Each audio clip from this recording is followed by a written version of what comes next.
Vérifiez conditions magasin. La matinale de Radio Classique avec David Abiker. Il est 8h12, Guillaume Tabar discute déjà avec l'invité de la matinale, Jean-Jacques Urvoas. Mais avant cela, l'éditorial, Guillaume, bonjour. Oui, bonjour. François Bayrou a annoncé vouloir scinder en deux le projet de loi sur la fin de vie dont la discussion à l'Assemblée avait été interrompue par la dissolution, on en reparlera peut-être. Est-ce un simple changement de méthode ou un changement de fond ? Écoutez, il suffit d'écouter les réactions indignées des partisans de l'aide active à mourir et les réactions soulagées des soignants pour se rendre compte que le choix de François Bayrou va au-delà d'un simple changement de méthode. Alors, on s'en souvient, le texte fin de vie avait un volet pour développer les soins palliatifs et un volet pour légaliser l'euthanasie et le suicide assisté, établissant une sorte de continuum entre deux logiques pourtant différentes. Le Premier ministre veut donc distinguer ces deux volets parce qu'il considère qu'ils ne sont pas de même nature. Les soins palliatifs, dit-il, sont une obligation collective de la société pour accompagner et soulager des personnes en fin de vie. L'aide active à mourir, elle, relève au contraire d'une décision de conscience personnelle. Qu'est-ce que cette distinction de bon sens pourrait changer sur le débat parlementaire ? Là, le texte initial aurait sans doute été voté de manière assez large, mais non sans débat. Là, on va avoir un texte sur les soins palliatifs qui devrait être voté de manière unanime, ce qui est très rare et ce qui serait précieux pour une ambition aussi importante. Et par contraste, le texte portant exclusivement sur l'aide à mourir sera beaucoup plus clivant. Et c'est ça que redoutent les militants de l'euthanasie et du suicide assisté. Car il n'y aura plus, si j'ose dire, la pilule des soins palliatifs pour justifier le reste. L'argument du refus de la souffrance pour permettre un acte de mort tombera. D'ailleurs, des parlementaires disent bien que s'il y a une véritable offre de soins palliatifs accessible à tous, eh bien, beaucoup de demandes d'euthanasie ou de suicide tomberont d'elles-mêmes. Et au fond, il n'est pas interdit de se demander si ce n'est pas ce que redoutent ces partisans qui, eux, revendiquent le principe même d'un droit à choisir sa mort. Alors, cette alternative ouverte par François Bayrou est-elle le reflet des convictions personnelles de ce Premier ministre démocrate chrétien ? Oui, alors ce n'est pas un secret, qu'à titre personnel, François Bayrou n'est pas favorable à l'euthanasie. Dans Le Figaro, lors de la présentation du premier projet de loi, il avait dénoncé la mise en place d'un service public de la mort. Peut-on dire pour autant qu'il fait prévaloir ses convictions personnelles ? Non. Car d'abord, sur bien d'autres questions de société, on a même vu qu'il était plutôt capable de les mettre en retrait, ses convictions. Là, s'il avait voulu enterrer la question, eh bien, il lui aurait suffi de ne pas en parler. Et vous savez, avec un budget à faire passer et 1000 autres urgences, on aurait compris que ce ne soit pas le sujet à mettre en haut de la pile. Or, c'est lui qui, de lui-même, a remis le sujet sur le tapis dans sa déclaration de politique générale et qui a cherché une solution. Et s'il avait vraiment voulu enterrer l'aide à mourir, il lui aurait suffi de dire « on commence par les soins palliatifs et pour le reste, on verra plus tard ».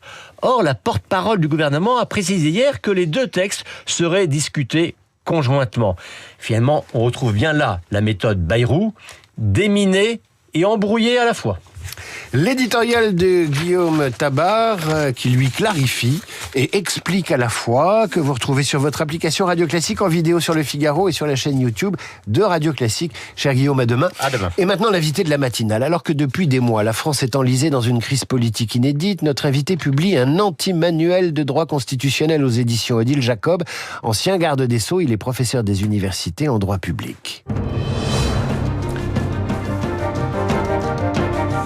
Bonjour Jean-Jacques Urvoas, bonjour monsieur le professeur, bonjour monsieur le ministre. Bonjour monsieur Abiker. On va commencer par l'actualité. La France Insoumise a déposé hier une proposition de résolution pour convoquer une assemblée constituante chargée de rédiger la constitution de la 6e République. Obsession des LFistes. Estimez-vous que c'est le moment et estimez-vous qu'il faut changer de République ? Je ne suis pas certain qu'il faille changer de République. Je suis absolument convaincu qu'il faut modifier la République actuelle, puisqu'elle est notamment depuis 25 ans, c'est-à-dire depuis l'adoption du quinquennat. Nous pensions tous, en votant pour le quinquennat, que nous ne faisions que réduire le mandat du président de la République de 2 ans. Mais en vérité, après 25 ans de recul, on peut se rendre compte que ça a déséquilibré nos institutions et qu'aujourd'hui, je les crois déréglées. Et c'est un regret d'ailleurs, parce que j'ai longtemps défendu la stabilité de la 5e République et nous voyons bien que le gouvernement n'est plus très stable. Vous savez que nous sommes le pays recordman je sais pas si on peut dire comme ça, en tout cas celui qui a le record des chefs de gouvernement depuis 25 ans. Même l'Italie, qui est toujours réputée un peu turbulente, on a 3 de moins que nous, là où les Allemands ont eu 3 chanceliers en 25 ans, nous avons eu une quinzaine de premiers ministres. Donc la stabilité n'existe plus, et c'est pour la raison pour laquelle je crois, oui, qu'il faut modifier la 5e République. La 6e République, c'est une chimère, parce que c'est un mot valise, on met dedans ce qu'on a envie d'entendre, et les LFI, chaque fois qu'il fait une démarche à l'Assemblée nationale, sait qu'elle n'aboutira pas. Il fait de l'expression populaire, de la proclamation, mais il sait très bien que c'est de l'incantation au final. Il suffirait de revenir au septennat ? Non, si je vous ai bien compris ? Non. Je suis pas certain qu'il faille revenir au septennat. Il me semble que le nœud gordien, la vraie difficulté, le vice congénital de la 5e République, c'est le fait que le président de la République a énormément de pouvoir. Il en a d'ailleurs accaparé encore plus depuis le quinquennat. Je crois pas du tout que le président de la République soit un omniprésident, comme je le lis et je l'entends souvent. Je crois au contraire que le président de la République est devenu un super Premier ministre, ce qui fait qu'il a nécrosé l'espace du Premier ministre, et en totalisant autant de prérogatives, il est face à une irresponsabilité qui le rend dans une impunité qui me semble aujourd'hui pénalisante. Jean-Jacques Urvoas, qui publiait cet anti-manuel de droit constitutionnel, vous écrivez dans cet essai que les institutions de la Ve République sont usées, fatiguées, déréglées. Si on vous lit bien, ça ne date pas de la dissolution. Qu'est-ce qui ne va plus, selon vous, depuis des années ? C'est la mécanique institutionnelle ou c'est aussi la façon dont les Français votent ? Non, je pense que c'est la mécanique institutionnelle. François Hollande, dans le débat qu'il opposait à Nicolas Sarkozy en 2012, avait résumé le sujet en parlant du président de la République, qui est devenu le vrai problème. Moi, je dis dans le livre que c'est un peu comme le baobab de Saint-Exupéry, c'est-à-dire qu'il a mangé la totalité de la planète, et donc on ne sait plus comment faire. C'était pour De Gaulle le statut du président la solution, c'est devenu la difficulté. Et Hollande disait à Sarkozy, le président de la République, c'était une critique à l'époque qu'il faisait à Nicolas Sarkozy, il disait, le président de la République, il est chef de tout, mais responsable de rien. Et en vérité, je pense que c'est là la difficulté. Tous les philosophes du politique n'ont jamais écrit de texte dans lequel il n'y a pas de contrepartie au pouvoir. Quand on a des prérogatives, il faut rendre des comptes. Or, le président de la République ne rend de compte en rien à personne et de manière permanente. Puisque vous parlez de François Hollande, je fais une sortie de route, un pas de côté. Il a l'air très motivé pour jouer un rôle de premier plan, justement dans la présidentielle qui vient, pour redevenir un baobab. Je ne sais pas, le président de la République a démontré dans son histoire personnelle que rien ne lui était impossible, puisque si la logique avait été respectée, il n'aurait jamais été élu président de la République, puis il est devenu. Et donc moi, je considère que tous ceux qui sont à l'Assemblée nationale devraient se mettre dans la tête d'être à la hauteur du moment dans lequel nous vivons, parce que pour que le Parlement soit respectable, pour qu'il soit respecté, il faut qu'il se montre respectable. J'ai pas toujours ce sentiment-là en regardant la télévision. Vous expliquez qu'on doit changer de scrutin pour élire nos parlementaires. Alors, faut-il aller vers la proportionnelle dans un moment où ce Parlement est morcelé par la division des Français? Vous voyez, les 3 blocs, le bloc central qui essaye de gouverner avec une majorité qui n'en est plus une, et puis les partis LFI d'un côté, et puis le Rassemblement national de l'autre. Oui, ça nous montre d'ailleurs que ce n'est pas le scrutin qui fait la majorité. Le général de Gaulle, quand Debré lui avait dit qu'est-ce qu'on va avoir comme mode de scrutin, il avait une tautologie qui était assez limpide. Il disait, nous voulons une majorité, il faudra un scrutin majoritaire. Nous avons un scrutin majoritaire qui ne fait plus de majorité. Et ce scrutin majoritaire, il conduit les partis à se verrouiller de l'intérieur, c'est-à-dire que les coalitions sont construites et elles sont étanches.